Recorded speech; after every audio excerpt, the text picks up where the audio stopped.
aquí posa read email. Fins ara, en el canal d'internet, teníem dues eines de comunicació amb el nostre client i el potencial client. Dues. El telèfon, estava cansat de fer jornades al 2000, perquè des del 2000 que fem jornades, del teléfono que se vea bien en vuestra web, que se vea bien, que se vea bien. Estava cansat. I el correu electrònic. El correu electrònic inclou emails, formularis, newsletters. Eren les dues eines que teníem.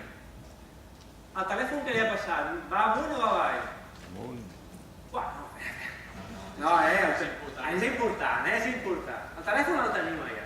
Per donar seguretat, per no sé què, és important. I el correu electrònic què li està passant?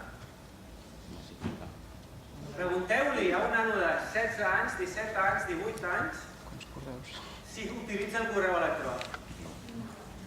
No, no et diu no, diu què?